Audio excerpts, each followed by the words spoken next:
Esto es Dos Vagos Divagando. Let's go. I wake up to a little bit of drool on my pillow, feel like it's ¿Qué tal, amigos? Otra vez aquí estamos con Dos Vagos Divagando, nuevamente con Felipe. ¿Cómo estás, Felipe? Hola Carlos, ¿cómo te va? ¿Qué tal España? Digamos que bien, no entremos en detalles. Siempre para no hurgar, profundizar en la superficialidad no nos conviene. claro, sí, pero para no hurgar en temas urticantes como la política y eso, digamos que estamos todos bien. Sí. Bueno, hay cosas o hay temas como el de hoy que no quisiéramos tocar, pero es preciso tocar, ¿no? Las cosas que a lo mejor no nos gustan. Sí, porque hasta ahora veníamos diciendo justo todas libros y películas que nos gustaban y estábamos siendo como muy positivos pero bueno, hoy no es que vamos a venir con los tapones de punta, como se dice en el fútbol, no es que vamos a salir a destruir, pero digamos que vamos a ser más críticos. Hoy, en vez de centrarnos en cosas que nos gustan, decidimos que era el momento de hablar de ciertas novelas que si bien han tenido mucho éxito, a nuestro juicio, porque siempre al final es lo que pensamos nosotros y no tienen por qué estar de acuerdo ustedes, ciertas novelas que a nuestro juicio están muy sobrevaloradas, ¿no? ¿No es así?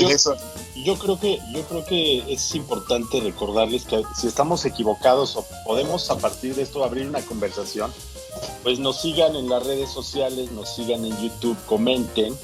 Y a lo mejor, como lo hemos estado haciendo en estos episodios, podemos generar un debate o yo lo estoy viendo como una serie de gustos culposos, porque cuando uno agarra un libro, probablemente uno vaya con cierta inocencia de que va a llevarse algo bueno y resulta que a veces te la crees, como cuando ves una película y después te das cuenta de lo que viste está sobrevalorado. No voy a decir que es una mierda, pero vamos a suponer que está sobrevalorado, ¿no? Y cuando hemos sido publicistas tú y yo y sabemos que los números a veces definen quiénes son los bestsellers, quiénes son los ganadores de los Oscars, quiénes son los que están en el hit parade, no siempre obedece y son a lo mejor mecanismos oscuros para que muchos libros hayan vendido millones de copias y hayan sido traducidos a 30 idiomas, por ejemplo, ¿no? Entonces no sé si eso también sea importante precisar. Bueno, de hecho hay una, digamos, estigmatización en el mundo de la literatura, que es cuando a un libro medio lo calificas de bestseller, automáticamente medio lo estás calificando como que no necesariamente es bueno. O sea, si es un bestseller, es como... Pero no siempre eso aplica. Hay libros que se han vendido muchísimo y son muy buenos. Bueno, digo, el libro más vendido de la historia es El Quijote, ¿no? Que creo que no podemos decir que es un mal libro. No, pero a lo ni mejor mucho menos. ese sello de bestseller es como cuando en una bebida le ponen denominación de origen y entonces ya garantiza que el lector se va a llevar por lo que va a pagar un libro medianamente bueno o recomendable, ¿no? Sí, el tema es que en la literatura, igual que en muchas otras cosas, creo que la literatura al final es un producto de consumo masivo casi como cualquier otro, aunque tiene elementos de arte en algunos casos y en otros no, igual que en el cine. Evidentemente no todos los libros están al mismo nivel, aunque se vendan en el mismo sitio. Es decir, tú vas y los compras en la librería, pero no todos los libros son iguales. Lo que ocurre es que hay público para todo, por supuesto. Pero yo creo que un poco lo que vamos a tratar de hacer hoy, un poco con nuestro criterio y a nuestro modo, es tratar de separar la paja y el trigo, ¿no? Y establecer un poco cuáles son las diferencias y por qué hay algunos libros que han sido muy exitosos y no merecían necesariamente estar ahí, ¿no? Y no van a estar todos en la misma categoría. Yo creo que eso es importante. No es que estamos metiendo a todos los libros de los que vamos a hablar hoy en el mismo saco. Va a haber, y eso lo vamos a explicar, algunos de los que vamos a, digamos, calificar como sobrevalorados son libros que son malos y están además sobrevalorados, y hay otros que son buenos libros, pero que aún así, a pesar de ser buenos, están sobrevalorados, ¿no? Ahora, tú tienes una experiencia de lectura formidable y además eres un devorador de libros, escribes increíble sobre ellos. pero la cuestión es cuáles son los motores o cuál es la punta para decir voy a empezar a leer un libro. Muchas veces, aunque yo pienso que todos los libros son de superación personal, hay autores que han encontrado un muy buen nicho, ¿no? En gente que está pasando a lo mejor una crisis, a lo mejor está muy complicado el momento, y alguien les dice, mira, léete este libro del monje que vendió su Ferrari y a lo mejor te va increíble, ¿no? O léete este libro y te va a dar unos conceptos sobre el cambio, sobre la vida que pasa, sobre el aquí y el ahora, sobre ese tipo de madres, y a la larga la gente se vuelve adicto a ese autor. Y luego ese mismo autor resulta que fue tan bestseller que termina haciendo una película o empieza a hacer una serie de cosas como, ¿qué te diré? Meter al famosísimo Tom Hanks a veces en la pantalla, representar al tipo que tú viste en ese libro, ¿no? Sí, no sé sí. Si eso también es taquillero. Hay mucho de moda en eso también, ¿no? Yo creo que los libros de autoayuda, que es un fenómeno que viene de muy atrás. Yo creo que empezó eso en los años, diríamos en los años 80, o tal vez antes, sí, en los 70. Es una cosa muy americana, ¿no? Es muy, muy de Estados Unidos, de comprarte una solución, comprarte un psiquiatra impreso, ¿no? Un psicólogo impreso que te ayude y te levante la autoestima. Y sí, son fórmulas muy exitosas, no solo porque supuestamente reconfortan a la gente, sino porque además están escritos muy fácil, ¿no? Aunque exacto, creo, a ver, eso es lo que pasa, que hay veces que el vocabulario también es muy accesible. No, seguros. Son libros que son muy masivos, o sea que cualquier persona los puede consumir, y además tienden a ser muy fáciles de digerir y tienen elementos divertidos, unos más que otros. Pero bueno, en el fondo convengamos que y eso yo creo que es lo más importante. Ahora estamos en una no son literatura, época, o sea, no lo son, pero yo creo que hay una época navideña donde dices, ¿qué libro podría regalar, recomendar o compartir? ¿O qué libro directamente me voy al supermercado y me lo llevo? Yo te voy a decir una cosa. En la playa, ¿no? A mí me parece bien si una persona decide que va a comprarse un libro de autoayuda porque en ese momento lo necesita.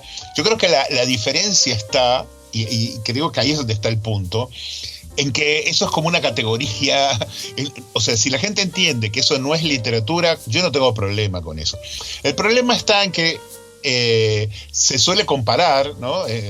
Hablemos puntualmente de Paulo Coelho, ¿no? Que se habla de Paulo Coelho como un novelista, ¿no?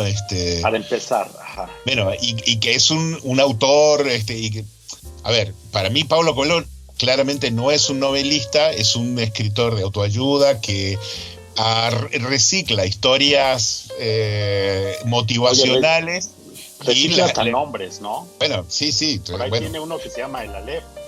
Bueno, no, es que todos los historias son recicladas, ¿no? Pero bueno, no, digo, yo no tengo problema con eso. A mí me parece que es un tipo comercialmente muy talentoso, y creo que probablemente ha ayudado a mucha gente. Eso yo no lo pongo en duda. Me imagino que debe haber un montón de señoras y algunos señores también que han mejorado su calidad de vida gracias a Paulo Coelho, y bien por ellos, ¿no? La verdad, y además, lo celebro. Además son cosas que tienen, por una cuestión de términos, como una confusión, porque si tú vas a estos grupos de autoayuda o un alcohólicos neuróticos o psicóticos anónimos, siempre te van a decir, esta es la literatura que vamos a manejar, ¿no? Entonces siempre tiene como un matiz de que te va a ayudar, de que te va a dar consuelo o te va a abrir un poco los ojos, y no sé cuáles son los motores para que la gente diga, ay, me recomendaron El Alquimista.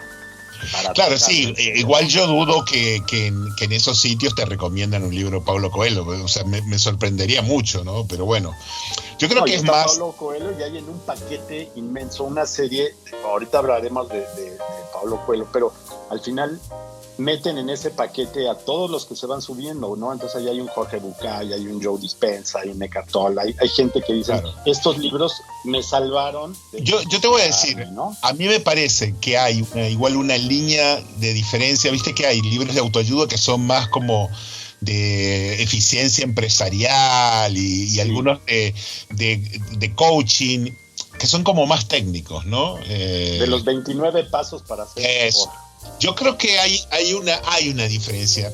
A ver, esos libros son claramente de autoayuda y me parece que son más claros, y yo siento a valorarlos un poco más. Digo, si en un momento tienes la necesidad de ordenar tu vida y quieres algún manual de cómo hacerlo, pues bien. La diferencia de estos autores, bueno, creo que Bucay es un caso también. Bucay es un poco está menos disfrazado de literatura, pero también, ¿no? Pero creo que el caso de Paulo Coelho es el que se disfraza un poco más de autor, ¿no? Está disfrazado como...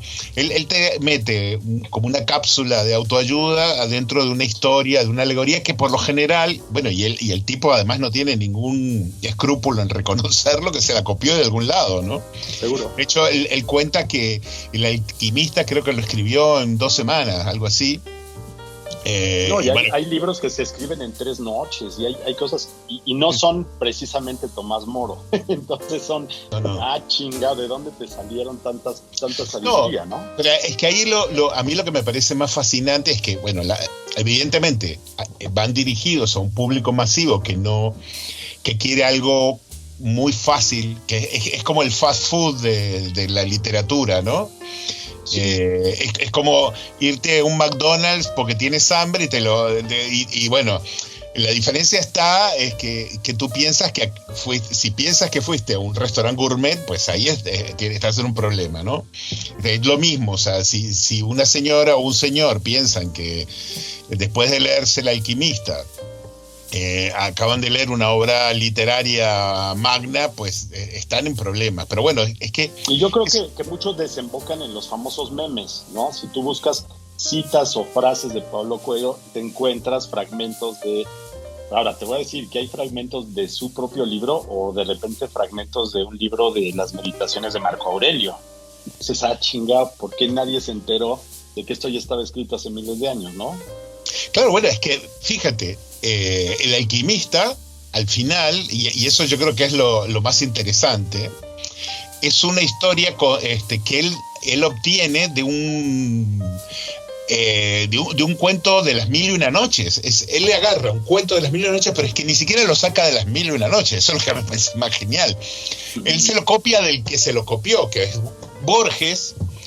Escribió un libro que se llama El libro de los sueños, ¿no?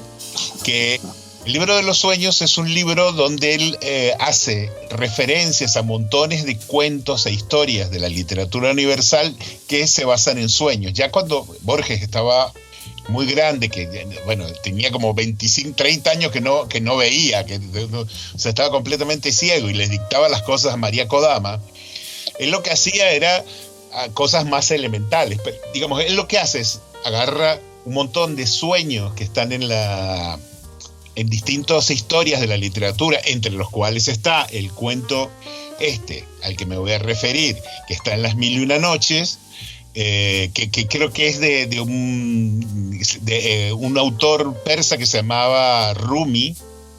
Es un cuento del siglo XIII, imagínate. Entonces, la historia es muy bonita, ¿no? Él la agarra y lo recrea Borges, pero además dice, este cuento no es mío, esto es de las 1001 noches, porque el libro de los sueños cita de dónde viene y él lo que hace es una interpretación, hace como un prólogo, ¿no? De eso se trata. Ahora, lo que hace el alquimista, Coelho en El alquimista, es agarrar este cuento de Borges, que es en realidad un cuento de las 1001 noches, y convertirlo en una novela, pero sin matarse mucho. Agarra exactamente la misma idea. Y la idea del cuento es que hay una persona que tiene un sueño, ¿no? Y la persona tiene un sueño de que hay un tesoro que lo está esperando en Persia, entonces va bueno, en este caso es distinto, tiene que ir creo que a las pirámides de Egipto, una cosa así, el alquimista. Entonces él va para allá, cuando va para ahí le pasa de todo, pero en realidad lo que se trata es el eterno cuento del viaje de Coelho, que el tesoro no es el viaje que vas a hacer, perdón, lo que tú vas a encontrar en el lugar donde supuestamente está el tesoro, sino la experiencia de haber hecho el viaje, ¿no? Ese era el verdadero tesoro. Y además son libros que también tienen una base en el famoso, en el recurso que se utiliza, que es el viaje del guerrero, ¿no? Claro. ¿Escuchas? Sí, el viaje del guerrero que sigue siendo una transición a ese cambio desde el niño hasta el sabio. Entonces, creo que estos pasajes que podrían ser así como de la Odisea se vuelven mucho más accesibles que agarrarte un libro de 1200 páginas, ¿no? Para arreglar una crisis. No, bueno, seguro. A ver, de nuevo, yo insisto, a mí no me parece mal que haya personas que disfruten a Paulo Coelho. Lo que creo que es importante es que por lo menos no lo pongan en la misma estantería que un Cortázar o un Borges, ¿no? O sea, no, desde luego. Y yo creo que eso de la estantería, mira, en las cuestiones comerciales, tú llegas a una librería y te dicen libros recomendados. Otros que son libros de superación personal, otros que son libros de filosofía, y ya hasta el final te ponen el verdadero buen libro, pero que al ser ya tan longevo probablemente no tiene el mismo valor. Es lo mismo que dices del Quijote, pero pues si tiene 500 años es diferente a que si ahora les narraras de una manera accesible o en un cuento ilustrado la historia de este caballero andante, ¿no? De Quijano. Que son esas transformaciones y el autoconocimiento, que son postulados griegos, ¿no? Seguro. De nuevo, o sea, yo creo que es importante dejar claro esto, o sea, de todas maneras, si hay alguien que se siente ofendido porque le parece que Paulo Coelho es un gran escritor, que nos lo diga, o sea, y estaremos dispuestos a pelear con esa persona y convencerla de lo contrario. Tiene muchos. Mira, yo quisiera hacer una divagación porque me gusta mucho el cine de Alejandro González Iñárritu, e incluso de la dupla que alguna vez tuvo con Guillermo Arriaga. Pero hay películas de Alejandro González que prácticamente se copia escenas de películas, no sé, de Jean-Pierre Melville, ¿no? Del Samurái o de París, Texas, ¿no? Y son las mismas escenas pero recreadas en la óptica de otros cineastas, otros directores. Es lo que veo con las licencias que tienen algunos escritores para traer esto, pensando en que nadie se va a dar cuenta, ¿no? Que todos están en el mismo nivel. Creo que igual hay una diferencia entre homenajear, bueno, por ejemplo, hay una frase que dice que los mediocres copian y los genios roban, ¿no?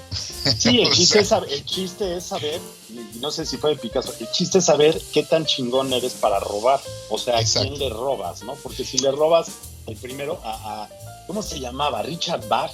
¿Te acuerdas que hablamos de Juan Salvador Gaviota, no? Ah, sí, claro. Ese también fue un libro de mi niñez que mi papá... Sí, bueno, ahí yo creo que es donde empezó toda esta cosa de la autoayuda, ¿no?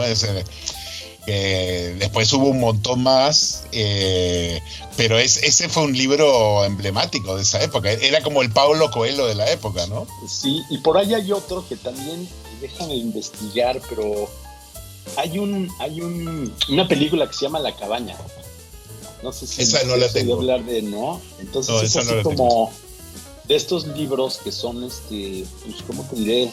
Te voy a explicar. Es de W.M. Paul Young, ¿no? La idea es también que en un libro yo te trate de, primero, ir metiendo en un cuento o en una cuestión de intrigas para ver que los protagonistas sí resolvieron de una u otra manera problemáticas similares a los que puede tener el lector. Creo que también es un rollo que no sé si decir, están muy metidos en la mercadotecnia, están muy conociendo al consumidor, muy viendo cuáles son las inquietudes o los miedos incrustados, ¿no? Es que ahora se utiliza mucho eso de incrustarle miedos a la gente o necesidades, sí, o pensamientos o las mismas historias, y se resuelven con la misma solución generada por los mismos autores, ¿no? También se da mucho, yo creo que con las modas, ¿no?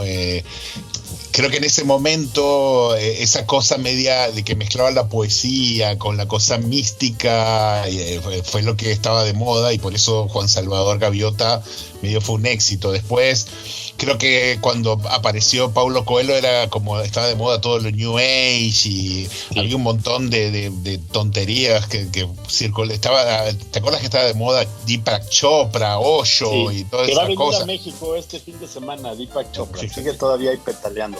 Pero la idea de mejorar una civilización, y no sé si sea un tema, está atrevido a decir un adoctrinamiento, de seguir viendo todo lo que hay alrededor de un Paulo Coelho, ¿no? De todo ese movimiento, tanto de pensamiento, de moda, de alimentación, pero es que de discurso. Fíjate que eso, salvando las distancias en cuanto a temática, no en calidad, también tiene que ver mucho con lo de Dan Brown, ¿no? Y el legado mesiánico, y esto de legado mesiánico, no, el Dan Brown y el enigma, el código da Vinci, ¿no? El código da Vinci, Dios mío. Código da Vinci. Que también yo creo que entra en un momento donde está de moda esa cosa de mística, ¿no? Yo creo que los grandes éxitos de la literatura comercial tienen que ver mucho con los momentums, ¿no? Había pasado una serie de acontecimientos, digamos, esotéricos, y veníamos de una época muy plagada del New Age, y lo que había pasado a continuación, si no mal recuerdo, fue Harry Potter, ¿no? Sí, fue los 2000, claro. Claro. Aunque sabes que antes de tocar, porque es muy interesante Harry Potter como fenómeno, te quisiera decir que también Dan Brown participó, o surgió este libro en el que se condenaba mucho, y ya ves que luego las teorías conspiratorias. Fue la época también en la que Juan Pablo II, el Papa, ya estaba colgando los tenis, colgado, claro. Y empezaron con el Código da Vinci, no a tirarle a los legionarios de Cristo, sino a los del Opus Dei. Sí, es cierto, pero lo que digo es que, ¿no? Había como un setup, ¿no? Que ese setup, por eso digo que tiene que ver mucho con las modas, ¿no? En ese momento había como un renacer de toda la cosa media ocultista, estaba como de moda eso, ¿no? ¿Te acuerdas que también empezaba a estar como de moda el tema de los templarios? Y sí. Había como muchos libros que se estaban publicando en ese momento, y es que son como cadenas, ¿no? Y aparece el libro de Dan Brown con el Código da Vinci, que bueno, fue un exitazo, creo que todos lo leímos ese libro, y yo tengo gente a la que le tengo mucho afecto, que realmente piensa que es una buena novela, ¿no? Cosa que bueno, yo he discutido varias veces, ¿no? No solamente es una muy mala novela, o sea, muy mal escrita, pero muy, muy mal escrita, con personajes absolutamente flojos, con una historia frágil, tonta, con un montón de derivaciones ridículas. Un cuento policíaco. Sí, pero un mal cuento policial. Lo que pasa es que a mí lo que en todo caso me da más rabia es que yo había leído muchos años antes el libro en el cual está basado el Código da Vinci. El Código da Vinci es una copia, la historia del Código da Vinci es una copia casi literal de un libro que no es una novela, y ese fue justamente el secreto por el cual no pudieron demandar a Dan Brown, porque el libro en el que está basado es un libro que se llama El Enigma Sagrado, que es de varios autores, es de Michael Bagen, de Richard Lee y de Henry Lincoln. Es un libro del año 82 que cuenta nada más y nada menos que Jesús no murió en la cruz, sino que se casó con María Magdalena, que tuvo hijos y tuvo una descendencia directa que sobrevive hasta nuestros días, y que todo eso se llama a través del Santo Grial, ¿no? Que es exactamente el Código da Vinci, ¿no? Y que, por ejemplo, en México, cuando lograron que se transmitiera, o los que vimos por primera vez La Última Tentación de Cristo, de Scorsese, era también ese rollo de a Jesús no me lo tocas, es imposible que se toque ese tema. Y yo recuerdo otro libro de Saramago, que es el Evangelio según Jesucristo. Sí. Que también son bueno, era de esa época, pero son libros con otro ángulo, ¿no? A ver, a mí Saramago, que es un tipo que me gustó bastante en su época. Hoy en día me parece un escritor bastante flojo con respecto a otros. De verdad creo que Bueno, bajó en mi ranking, pero respeto a la gente que le gusta, pero me parece que es de otra categoría, es un escritor de mucha calidad, con otro nivel, pero lo de Dan Brown es una cosa lamentable, o sea, Dan Brown, y no tengo ningún empacho en decirlo aquí, agarró este libro que era... El libro del Enigma Sagrado es de estos libros de historia pseudocientífica, ¿viste? Donde se juntan un grupo de pseudohistoriadores y empiezan a especular con temas que son medio, así como los que escriben de ovnis y entonces, los textos apócrifos, por exacto, ejemplo, ¿no? Que sacan temas de aquí y acá y medios inventan otra cosa y crean una teoría.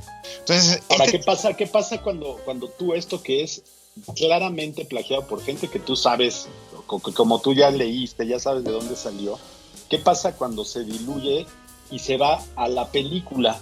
Entonces en la película cobra otro valor, ¿no? Pero tuviste que ellos lo demandaron a Dan Brown, le hicieron una demanda millonaria, pero claro, este tipo no solo tenía mucho dinero, tenía todo el apoyo de una mega editorial, sino que además estaban parados en el hecho de que los otros habían dicho que no era ficción lo que ellos hacían, sino que era un libro de historia no oficial. Entonces él dijo, bueno, pero eso no, yo no me copié nada de ficción, yo sí me inspiré un poco en el libro que ustedes hicieron, pero yo escribí una ficción, yo lo ficcionalicé.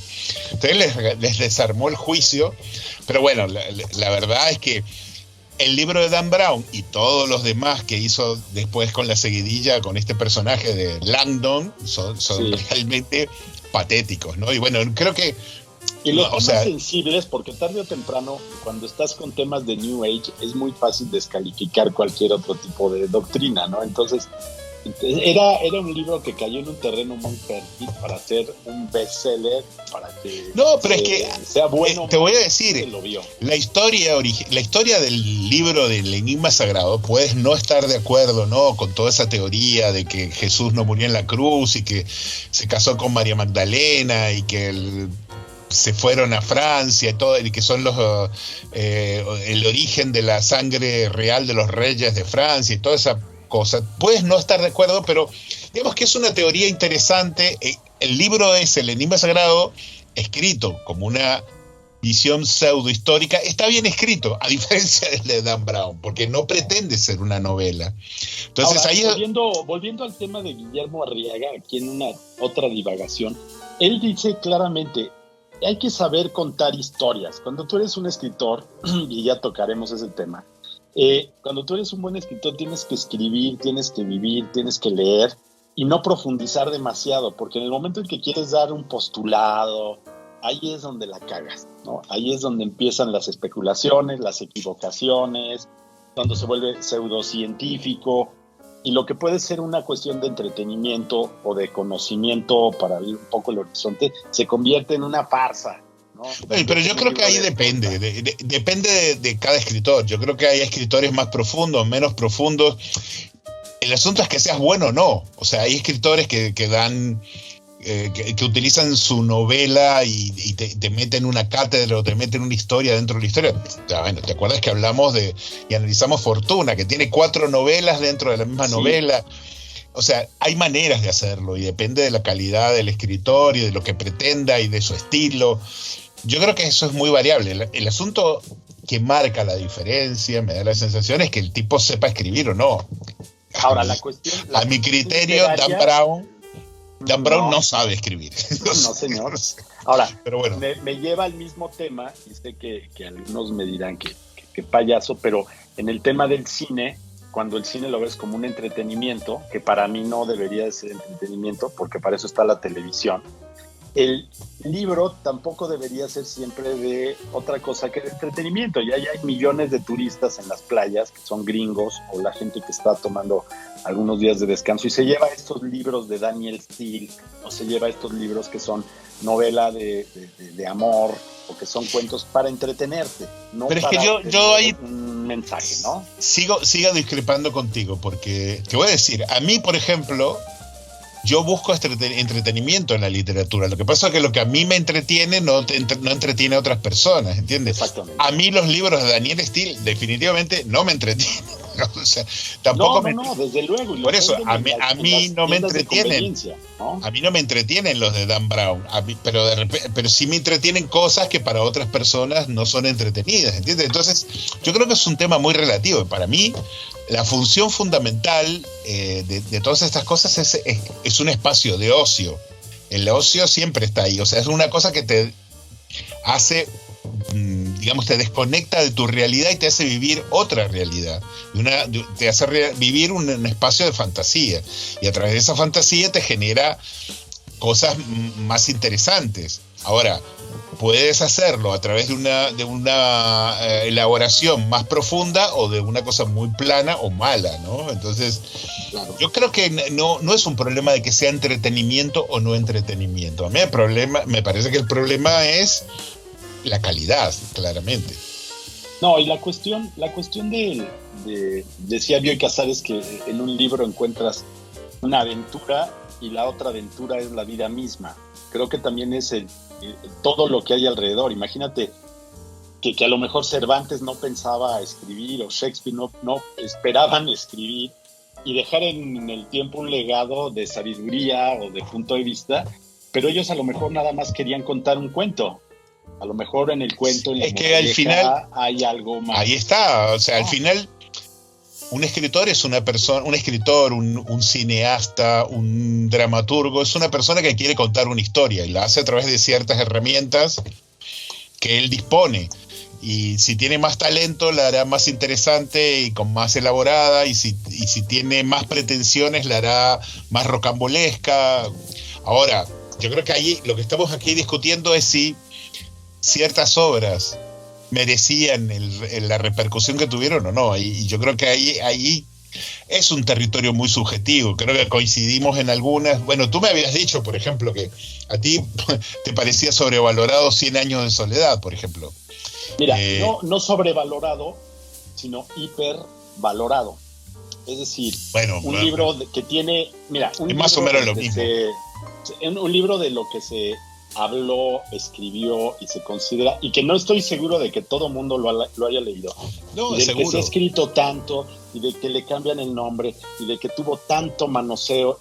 Creo que la 100 años de soledad, que yo decía 100 años de aburrimiento, puede estar rebasado por El Coronel no tiene quien le escriba, o puede estar rebasado por muchos muy buenos artículos de Gabo. Es que una es que no soporte yo a Gabriel García Márquez, otra que sea un genio, y otra que esa pieza en particular sea un libro del cual todo el mundo habla y del cual nadie puede sacar una cita. Nadie puede decir algo adicional. Yo puedo coincidir. Es un souvenir colombiano.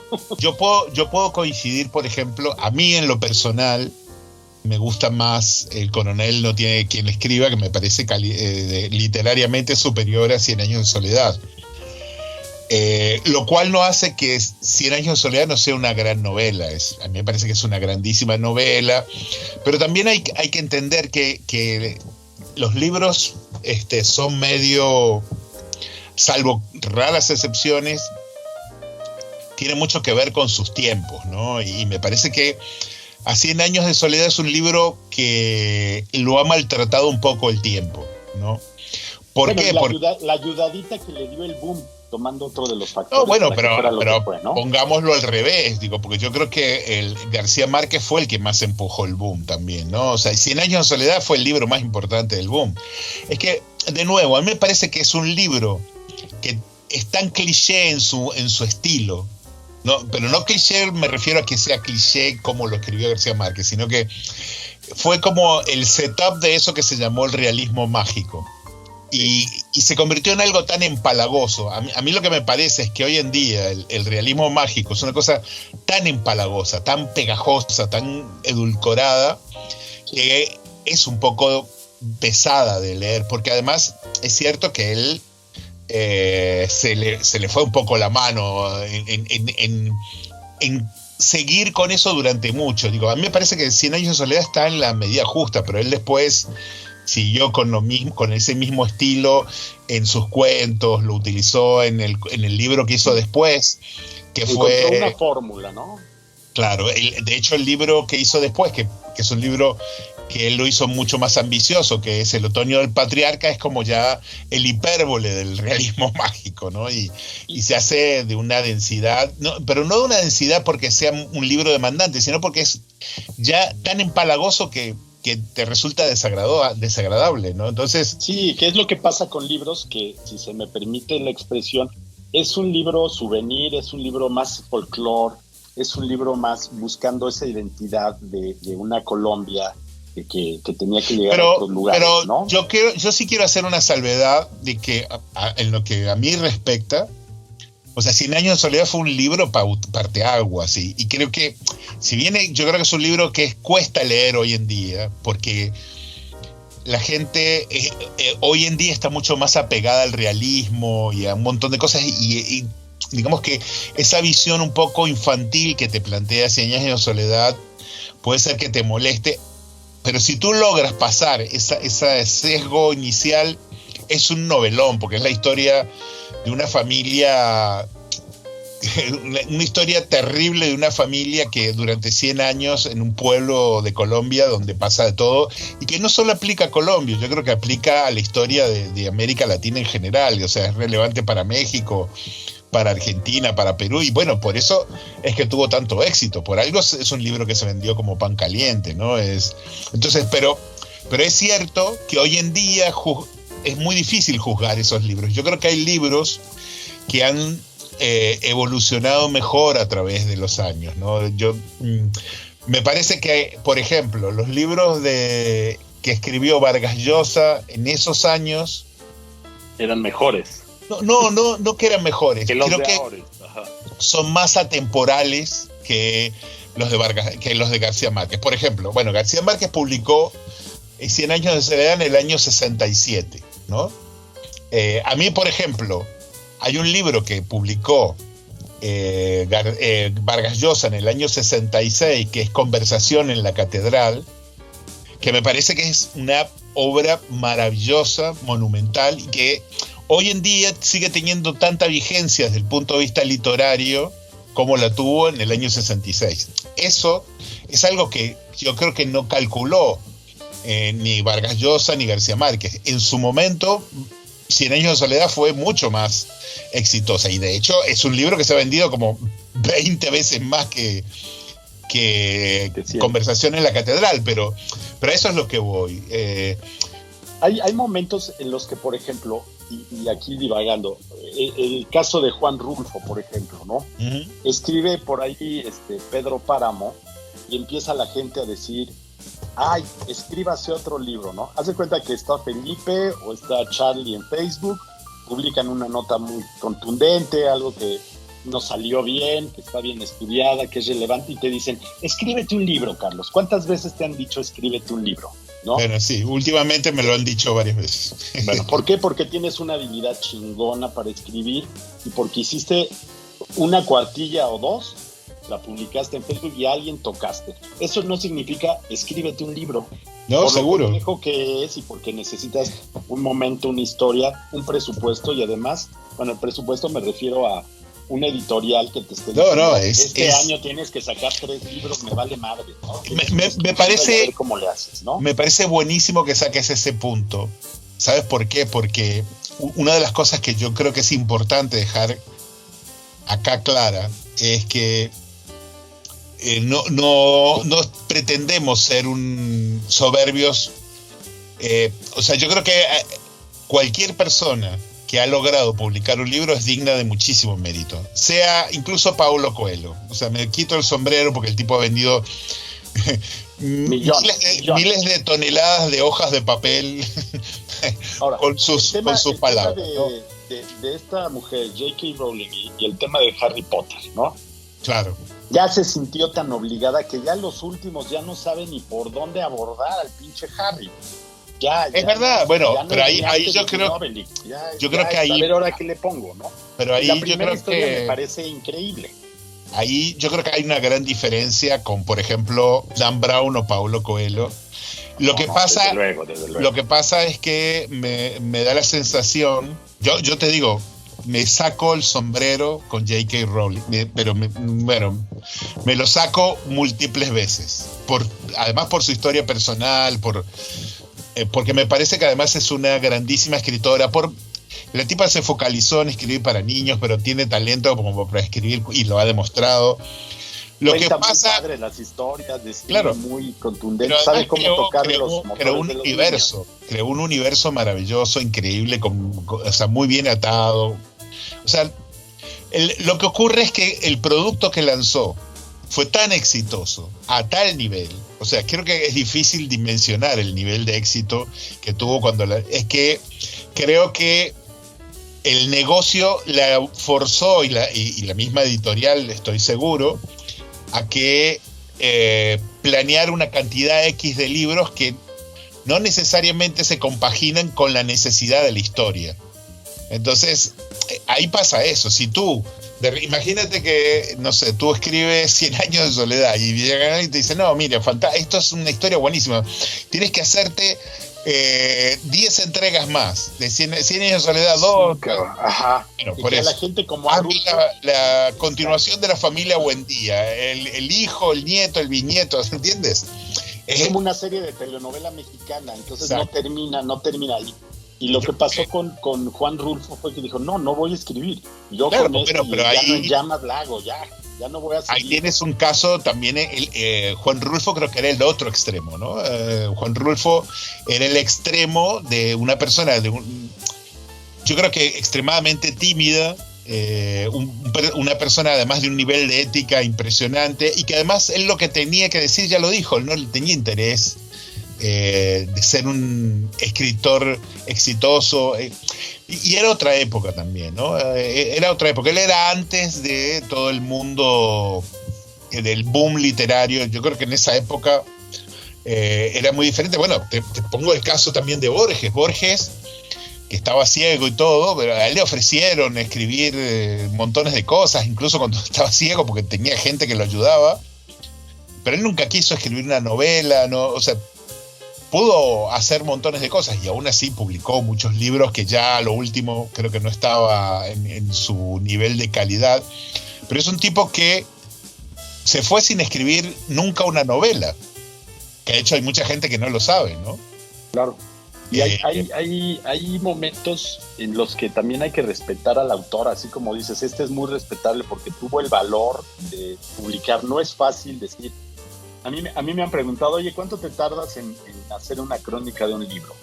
Pues mira, primero lo tengo que sentir que lo debo de comprar, lo debo de leer, lo debo de analizar, desmenuzar y después de ligarlo a algo relevante. Ya es muy complejo, no te tardas 10 segundos en hacer una cuartilla, te tardas un buen rato. Y hay cosas que además, personales, ¿no? Además hay historias que las puedes hacer muy fácil porque te salen, y otras que demoran mucho más, que necesitas darle vueltas, que necesitas eso es muy, muy relativo, no es mecánico. No, claro que no. Y mira, me llegó a las manos en mi adolescencia, aquí divagando, el tema del Principito, ¿no? Claro. Que es un libro que me regaló mi papá, que lo he leído muchas veces, pero igual me llegó el libro de Corazón Diario de un Niño, ¿no? De Edmondo de Amici. Sí, ese lo leí 40 veces, ¿no? Pero hay libros que terminan siendo un buen regalo porque son ágiles.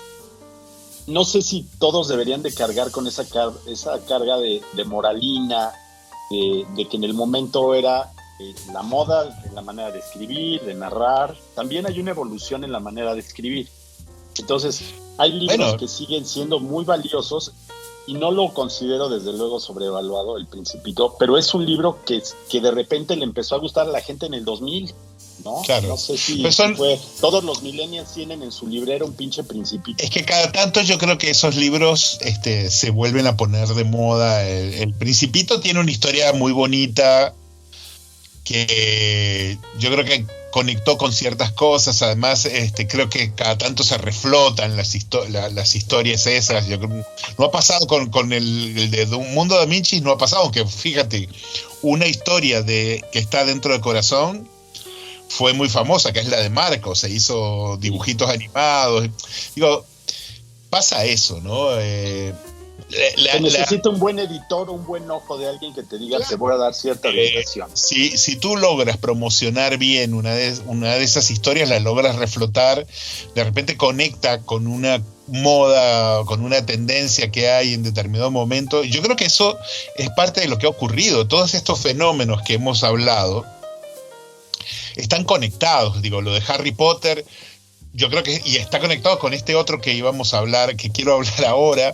¿Qué es Harry Quebert? No, quiero hablar de Ruiz Zafón y La sombra del viento, ¿no? Ok. Otro también súper. Bestseller absoluto, que para mí es un libro que viene en la época de post Harry Potter, ¿no? Para mí es... y es un fenómeno muy especial porque Ruiz Zafón era un publicista, era un tipo que sabía escribir. Murió joven, murió a los 55 años, la verdad es increíble. Sí. Pero vendió libros hasta aburrirse. En unos años vendió, es increíble la cantidad de libros. Y hay mucha gente que siente devoción por los libros de Ruiz Zafón. Yo he leído. ¿Qué te merece a ti? Bueno, yo solamente leí el primero, que es La sombra y el viento, y lo leí, la verdad, con muchas expectativas, ¿no? Porque además a mí yo siento curiosidad cuando hay libros que tienen tal nivel de éxito y la gente te habla de esos libros, y bueno, a mí me despierta curiosidad. Lo he hecho siempre, o sea, incluso cuando hablaron del Alquimista, me acuerdo, yo me compré El Alquimista y dije, bueno, vamos a leer este tipo, a ver qué onda. Sí. Bueno, obviamente me llevé una decepción.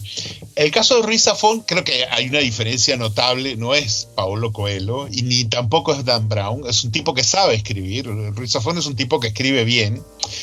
Lo que pasa es que creo que él creó una fórmula también. Es un libro que para mí es una mezcla entre Harry Potter e Isabel Allende, ¿no? Sí. Sí, le mete a la cuestión satírica y luego es medio policíaco y luego siempre creo medio esa cosa, ¿no? Él nos creó como una especie de Barcelona de tipo Hogwarts, ¿no? Ajá. Una Barcelona que no existe ni existió nunca, que es esta cosa media fantasiosa, con lugares místicos como el Callejón de Agón, donde te metes y hay unos libros mágicos y personajes. O sea, creó una Barcelona gótica que realmente nunca existió, pero que me parece que es válido crearla. Y creo que digamos que la entrada del libro y lo que te plantea al principio te llama mucho la atención. Después se convierte en una cosa media soporífera, que mezcla un poco también la estructura de Dan Brown con las conspiraciones y alguien que quiere conspirar contra un autor y hay secretos. Para mí está mucho mejor escrito que Dan Brown, pero utiliza también ese tipo de fórmulas, ¿no? Y al final los personajes son como para mí son muy flojos, todo es como muy, es muy artificial, y termina siendo una historia como media cursi, ¿no? Eso es lo que a mí me pasa, ¿no? Yo creo que él tenía como los mimbres o las herramientas para construir una historia buena, poderosa, algo sólido, y creo que se dejó mucho llevar por una burbuja, ¿no? Sí, se convierte en un cafecito de Starbucks, ¿no? Como que todo iba muy bien y parecía, de repente dices, ay, me quedó el sabor medio empalagoso, medio... Y como que no hay algo contundente, ¿no? Que, de nuevo, o sea, yo respeto mucho, o sea, y digo, claramente Ruiz Zafón es un tipo que sabe escribir, no estoy diciendo que es un neófito que tiene hasta los problemas de sintaxis que tiene Dan Brown, que realmente yo no sé cómo ha vendido tantos libros, pero o sea, Zafón es un tipo que sabe escribir, pero creo que buscó una fórmula fácil, ¿no? Que es un poco lo que me pasa también con Isabel Allende. Isabel Allende, mira, es interesante el caso de Isabel Allende, porque Isabel Allende, cuando yo vivía en Venezuela, ella era articulista del periódico que era más importante en esa época, que era El Nacional, y ella tenía una columna los domingos y era buenísima articulista. Isabel Allende tenía unos artículos, o sea, yo me acuerdo que esperaba la llegada de la publicación de la columna de Isabel Allende. En esa época ella todavía no había publicado, o recién estaba empezando a publicar, no. El primer libro creo que ella lo publicó en el año 83, una cosa así. No, 80 y tal, sí, la de La Casa de los Espíritus, debe ser la de la famosa película. Exacto, me gusta. Que es su mejor novela, sin duda alguna.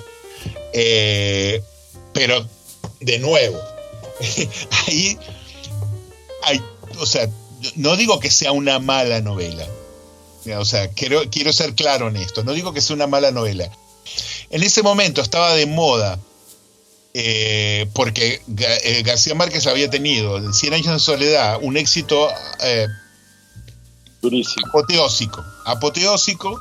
Entonces ella usó los mismos recursos digamos, el mismo estilo y los mismos recursos de giros dramáticos y de construcción de personajes y de estilo que están descritos por Vargas Llosa en Historia de un deicidio, que son los cimientos del realismo mágico, y los aplicó en su historia. Y no solo los aplicó en esa historia, sino en todas las novelas que escribió de ahí en adelante. Sí, desde luego. ¿Y sabes qué pasa? Que hay un recurso, no lo tome a mal, pero es muy diferente un escritor que una escritora, porque al final hace mucho más empatía con la problemática femenina. Entonces, yo recuerdo en esa época, pues a lo mejor Ángeles Mastretta o a Sara Sefcovic, y entonces tenías como este rollo de un mini club de mujeres escribiendo. Bueno, creo que hasta Guadalupe Loaesa, ¿no? Sí, Ángeles Mastretta, y bueno, hay otras más. Creo que están, a mí me da pena hablar de ellas de esta manera, porque creo que hay una distancia enorme entre lo que es, por ejemplo, una Ángeles Mastretta y una Isabel Allende y una Samantha Schweblin, por ejemplo, que es una Selva Almada argentina, que son unas mega escritoras.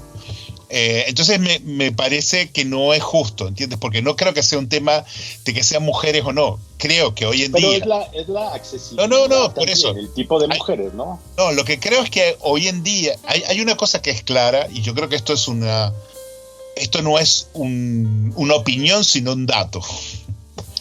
Es que, o sea, hay más mujeres lectoras que hombres lectores. Y eso va aparejado de que las mujeres tienen ganas de leer mujeres, y eso me parece perfecto. O sea, yo no tengo ningún problema con eso. Ahora, creo que hay muchas escritoras que se han aprovechado de eso. Bueno, ahí está la historia mexicana también del mismo estilo de la señora Laura Esquivel, la que hizo una de las películas más nombradas, que fue como... Laura Esquivel entra en ese paquete. Hay que pensar. Para mí ella es una... Laura Esquivel... Ángeles Mastretta, Isabel Allende, me parece que están dentro de ese mismo paquete, y lamento por la gente que les parezca muy buenas escritoras, pero a mí me parece que el hecho de que sea una mujer escritora no hace que automáticamente sea mala o buena. No, pero que sí empate un poquito con una problemática, incluso la manera que a veces es muy arrebatada de escribir de un hombre. No, es que además ahora hay toda una camada de nuevas escritoras, y de hecho hay varias mexicanas que son muy buenas. Entonces, me parece que ese era un momento también donde que había como una oleada que era como la camada que venía detrás de Isabel Allende y que seguían un poco el estilo de Isabel Allende. Eran como las teloneras de Isabel Allende, ¿no? No, y yo no sé si este momento histórico, vamos a suponer, como eran los 90s o finales de los 80s, de qué se estaba hablando. Ya se hablaba de problemáticas que no cuajaron bien en los 60s sobre la mujer, el poder, el liderazgo, lo que ellas eran capaces de hacer, incluso en su libertad sexual, ¿no? Incluso en esas travesuras. Yo creo que lo interesante es ver si dentro de todo este terreno hay obras que sí se leen, que sí se digieren, pero que no te explicas por qué se vendieron tanto, ¿no? Sí, bueno. No entiendes por qué siguen siendo parte de los regalos que están abajo del árbol de Navidad. O sea, yo puedo explicarme por qué se vendieron todos estos libros. Entiendo que hay una serie de contextos históricos, pero bueno, una cosa es que lo puedo entender y otra cosa es que no esté de acuerdo, ¿no? Pero bueno, yo creo que no es un tema de mujeres, porque evidentemente hablamos del caso de Ruiz Zafón, hablamos del caso de Dan Brown, y de Paulo Coelho, y puedo hablarles también de otro caso, ¿no? que creo que es un escritor que, ojo, a diferencia de Dan Brown y Paulo Coelho, escribe bien, que es Joel Dicker, que es un escritor de policiales, pero que francamente, o sea, yo solo he leído un libro, o sea, y quiero ser justo honesto, yo no he leído toda la obra de Joel Dicker, pero me compré... ¿El caso de Harry Quebert? ¿Cómo lo Sí, exactamente. El extraño caso, la verdad sobre el caso de Harry Quebert, que yo no sé si tú lo leíste. No, desgraciadamente Mira, me lo salté, como dicen, pero al venir de Editorial Alfaguara me imagino también la difusión que tuvo, ¿no? No, y es un libro que ha ganado premios, es que no es solamente que lo viene de Alfaguara, es un libro que ganó el premio Goncourt, creo, que ha ganado montones de cosas y que ha vendido, este tipo ha vendido como pan caliente los libros. ¿Y lo ha vendido más allá en Europa o es un libro global también? No, es un libro global. Este tipo ha vendido mucho más que Isabel Allende. Está al nivel de Isabel Allende, ¿no? Es un escritor muy exitoso, muy, muy, muy exitoso. No, mira, este tipo sabe escribir, escribe muy bien, y de hecho cuando tú empiezas a leer el libro es súper atractivo, tú dices, wow, esto es un pedazo de novela. Y obviamente, ¿qué pasa? Que eso es una de las cosas que más me molesta, ¿no? Que cuando tú empiezas una cosa muy bien y de repente se te desinfla con una historia absolutamente ridícula y tiene un final ridículo también. Eso es exactamente lo que me pasa, ¿no? Con personajes huecos, además es un thriller, un policial, y el final es, viste como esos finales que hacen cuá, cuá, o sea, sí. De hecho la llevaron al cine y fue un fracaso. ¿Por qué? Porque de nuevo en el cine, que es una cosa más fácil, más rápida, si el final es malo, se te cae a pedazos. No sé si contó con los mismos recursos que contó Dan Brown. Bueno, también eso ayudó. Yo creo que eso es relativo porque a mí me da la sensación que no consiguió que hubiera una enorme productora apoyando la novela, porque la novela tal vez no le vieron el potencial que le vieron a la de Dan Brown. Que la de Dan Brown creo que tenía como más cosa mística y además como tenía una seguidilla como para hacer una saga, me da la sensación de que ahí le vieron como más potencial comercial. En esta lo que pasa es que es una historia que está muy bien porque es la historia hay un asesinato que de hace muchos años y todo está contado a través de un escritor que se involucra en el caso porque el que quede implicado como posible asesino en un pueblo, en esos pueblos, viste, de la costa noreste de Estados Unidos, como donde ocurren las historias de Stephen King, ¿no? Que son medios como de brujas ahí, como de Maine. Claro. Y en Maine, claro, que son esos pueblos donde siempre hay asesinatos, siempre ocurren cosas. Y también son así los terrenos de las brujas, ¿no? Como claro, Salem, sí. Como lugares así. Entonces hubo un asesinato, en realidad es una chica perdida, una chica que desapareció y nunca más apareció, y aparece el cadáver de esta chica enterrada debajo de la casa de este tipo que es un escritor, que era digamos el maestro de el protagonista, que el protagonista es el narrador. Y entonces es toda una clásica novela de investigación, donde él tiene que desentrañar. Bueno, y tú obviamente estás esperando que te sorprenda, y el final es una pifia, ¿no? Entonces, que no quiero hacer spoilers aquí, pero la verdad a lo mejor ya con lo que vamos a decir la gente dice, no, pues ya no lo voy a comprar esta máquina. No, bueno, cómprenlo y confróntenos. De repente no están de acuerdo con lo que nosotros decimos, pero me pasa eso, ¿no? Que son... creo que buenos intentos, porque de nuevo yo creo que Joel Dicker sí es un escritor talentoso, por lo menos que tienen los recursos para construir buenas historias. Pero bueno, yo confieso. Me lleva a pensar en ese libro sesentero que se llamaba El principio de Peter, claro, que habla sobre el principio de incompetencia. Yo creo que me va a costar mucho trabajo a mí escribir un libro o una novela, y a lo mejor soy muy bueno escribiendo parrafitos, ¿no? Claro, pero es que ahí está la cosa. Es que ahí está la cosa. Escribir una buena novela. Claro, escribir una buena novela no es fácil.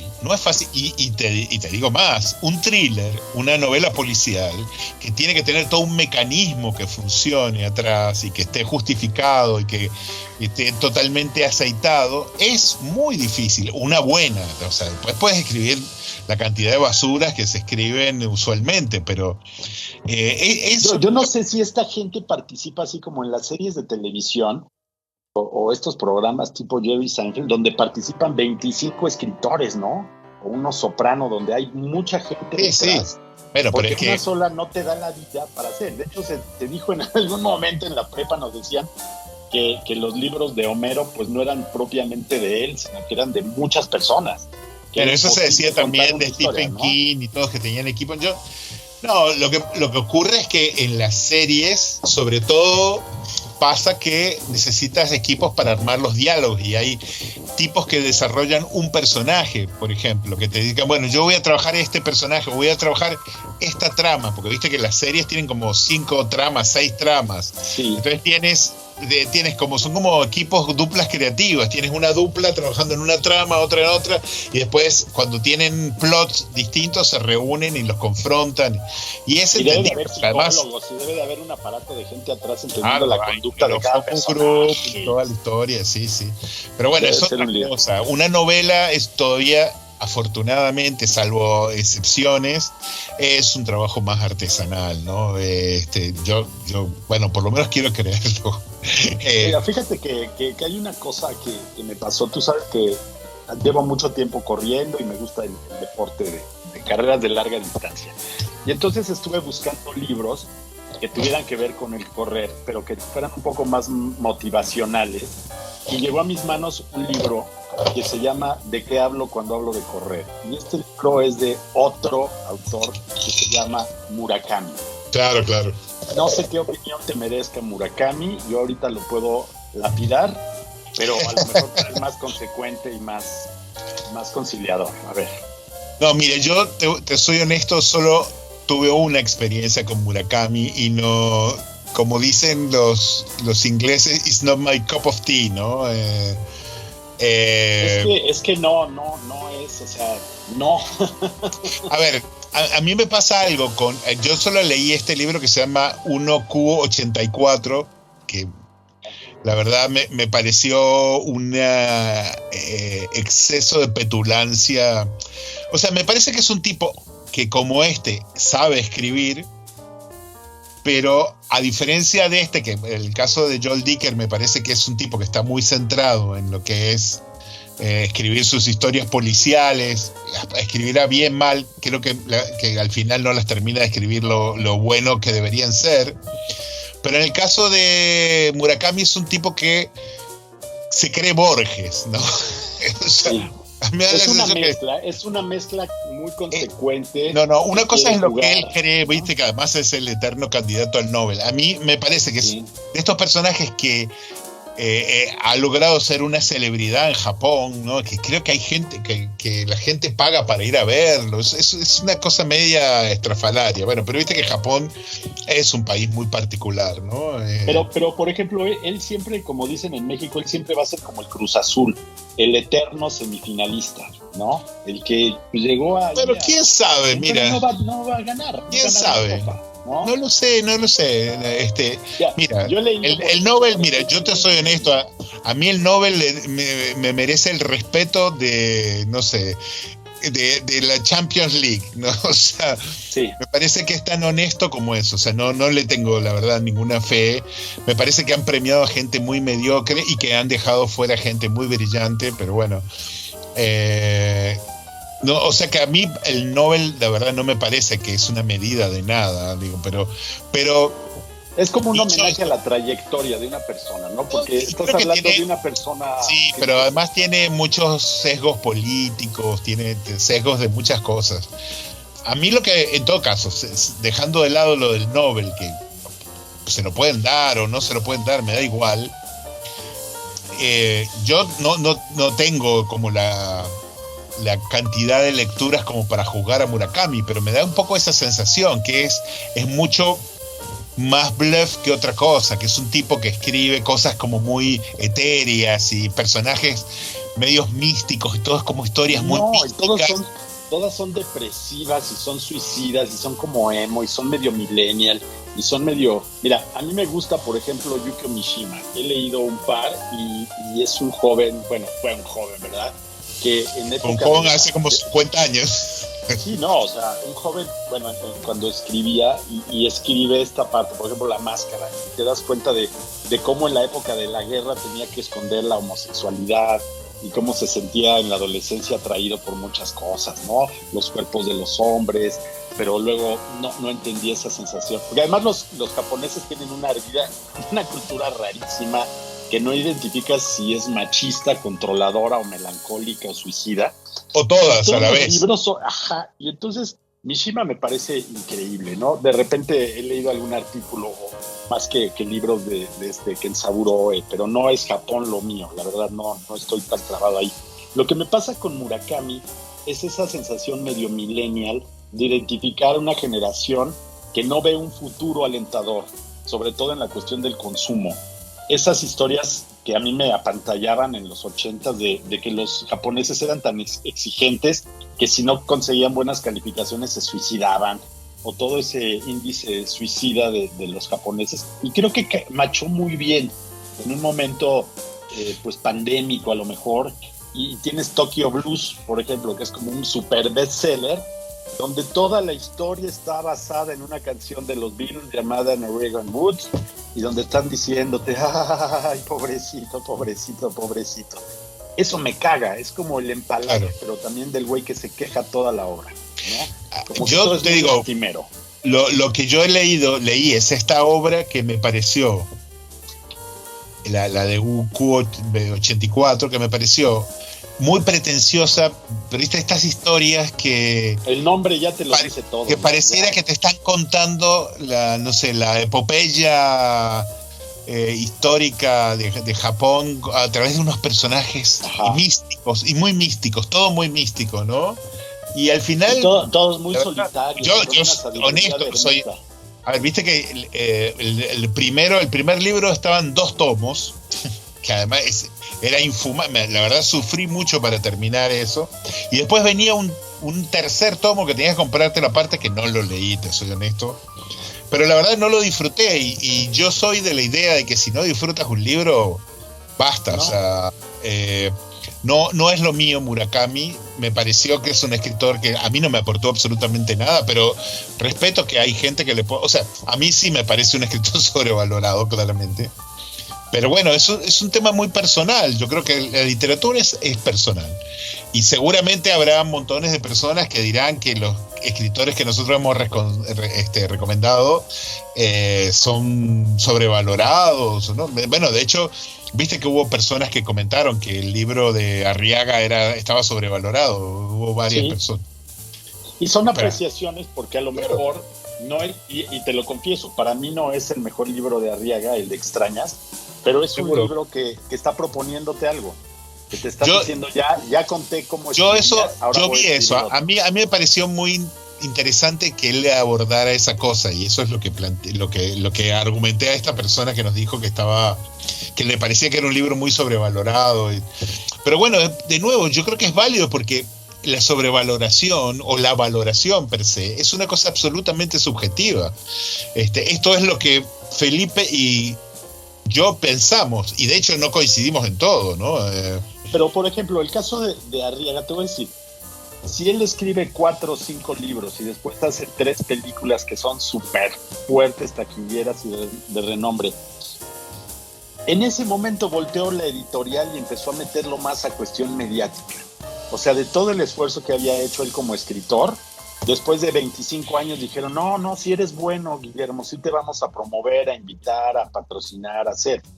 No sé si lo que frustra, qué bueno que mencionaste, quitarnos el sombrero por estos autores que no dejan de escribir por vocación o por amor o por hambre, pero al final seguro. Ese mérito es bien cabrón escribir, Carlos. Seguro, bien todas estas personas, todas, incluso te diría, Dan Brown, o sea, lo respeto porque se atrevió a publicar y además se forró de dinero.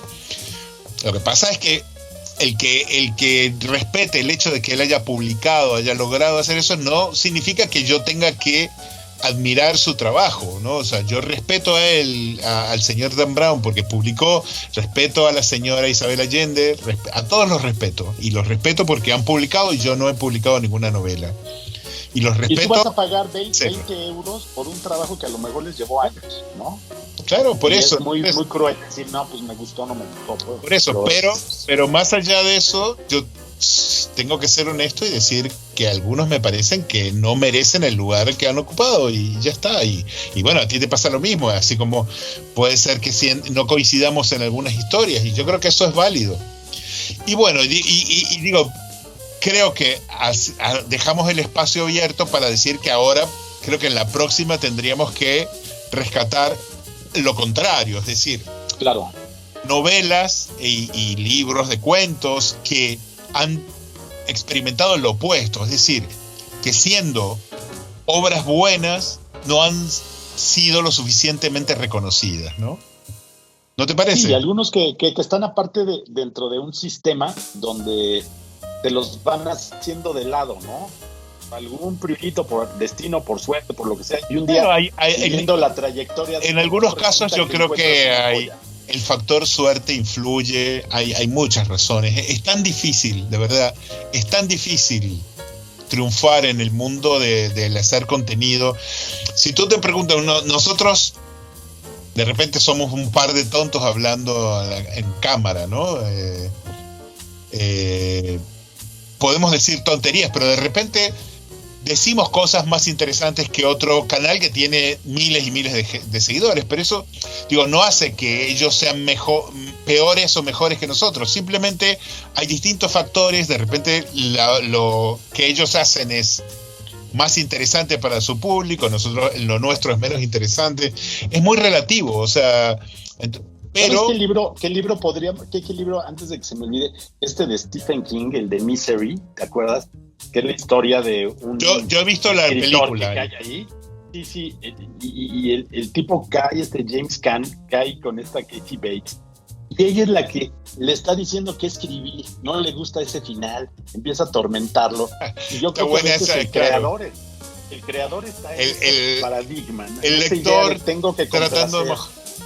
Bueno, tú sabes que con Stephen King hay muchas historias porque justamente él es un tipo que ha sido muy llevado al cine, y hay muchas polémicas sobre, bueno, creo que en algún momento tenemos que hacer una divagación de Kubrick, ¿no? Y obviamente hablar del Resplandor, sí, que es una de las películas más polémicas porque obviamente Stephen King odió la adaptación del Resplandor. Bueno, y el otro día, curiosamente, leí un comentario de Ridley Scott donde decía que a él tampoco le gustaba la adaptación del Resplandor por parte de Stephen King, por parte de Kubrick, cosa que no estoy en absoluto de acuerdo. Para mí es una obra maestra El Resplandor. Después de que tomó prestado algo de pietaje, ¿no? Para Blade Runner, claro, habíamos platicado, ¿no? Sí, ya al final ya lo agarré de aquí, pero también después tiene que haber un director Scott. Entonces no sé si los libros también deberían de tener director Scott, un adendum, una explicación, un decir, oye, pues bueno, me dijeron que lo tenía. Se ha hecho. Bueno, ahora fíjate, por ejemplo, de las obras del boom,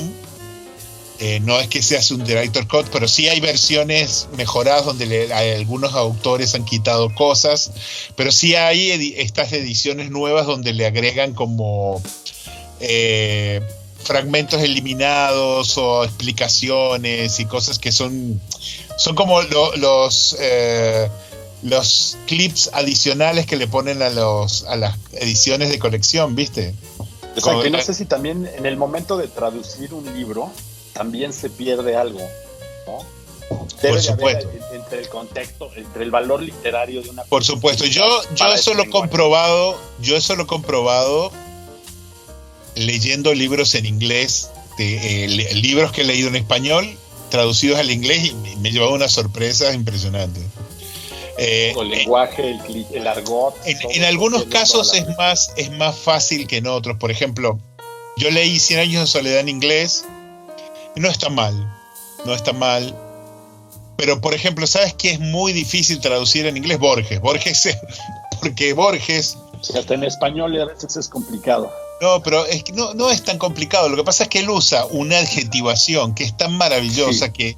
que es muy difícil traducirla al inglés. Y hay gente que para mí la han traducido mal. Hay traducciones mejores que otras, pero de nuevo, yo no quiero ni imaginarme de las cosas que han ocurrido con las traducciones de libros, de otros libros en español al inglés, o las cosas que nosotros hemos leído que están traducidas, ¿no? Bueno, te das cuenta en las películas cuando las ves traducidas. Exacto. Cuando las llevas es a un horror. Una traducción español de España contra un español latinoamericano, ¿no? Aparte, Los bueno, doblajes. la famosa frase esta italiana, ¿no? Traduttore traditore, ¿no? ¿Sabes, no? Traductor traidor. Traidor, claro, y ese R2D2, ¿no? Y creo que me gustaría pensar que cuando haces esa traducción o esa puesta en escena de una obra de teatro o de una novela, la llevas al cine, también hay mucho que editar, que volar. Es como cuando tú quieres leer El Señor de los Anillos, ¿no? Lo ves y no sabes si es igual, o Harry Potter, claro, que al final el director no es lo mismo que lo haya hecho Harry Potter, que querían que lo hiciera Steven Spielberg, o que le hicieran un director por cada una de las entregas. Cada ingrediente que tú le añades a este libro te lo hace mucho más legible, mucho más empático. Pero estos que hemos narrado el día de hoy en esta divagación, ya acabamos con Dan Brown, con Murakami, con Joel Dicker, con Coelho y con Ruiz Zafón. Hay muchos más, pero no quiere decir que la gente debe de dejar de leerlos. No. Sus apreciaciones. No, es más, yo ¿no? les invito a que nos convenzan de que estamos equivocados. Y así será, Carlos, y me da mucho gusto poder divagar contigo, que la gente siga participando para que esto siga creciendo. Yo creo que tendremos que hablar de cine, tendremos que hablar de muchas cosas que nos permita la divagación como ejercicio creativo, ¿no? No, seguro. Yo creo que muchas conversaciones y discrepar para que la conversación sea más rica. Creo que nos toca primero hablar de novelas que han quedado relegadas y subvaloradas, pero después creo que deberíamos hacer el mismo ejercicio con el cine, ¿no? De elegir un grupo de películas sobrevaloradas y un grupo de películas subvaloradas también. Eso va a ser interesante. Eso me suena a Quentin Tarantino. Bueno, depende, ¿no? A mí Tarantino me gusta. Sí, pero yo podría decirte, yo no puedo con Kill Bill, no sé si tú coincidas, pero... No, a mí tampoco me gusta Kill Bill. ¿No? A mí no me gusta Kill Bill. A mí hay películas de Tarantino que me gustan y otras que no. Pero bueno, eso lo hablaremos en su momento.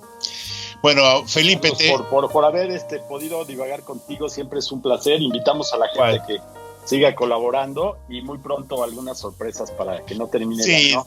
De nuevo, en las manos. Antes de, si alguno todavía está conectado ahí, que se acuerde que no les cuesta nada poner un like, no les cuesta nada poner un comentario, y a nosotros nos estimula para seguir. O sea, la razón por la cual estamos acá es por sus comentarios y por su interacción, ¿ok? Y así que les agradecemos muchísimo ese gesto, ¿ok? Bueno, muchas un abrazo. Y saludos, abrazo a España fuerte y que todo salga bien. Saludos a México. Chao. Hasta pronto, Carlos. Bye. Chao.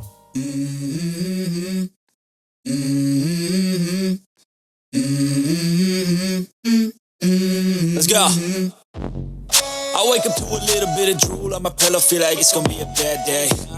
Yeah, I'm tired of shit, and the coffee ain't hit yet. Damn, ain't that great. I don't wanna go to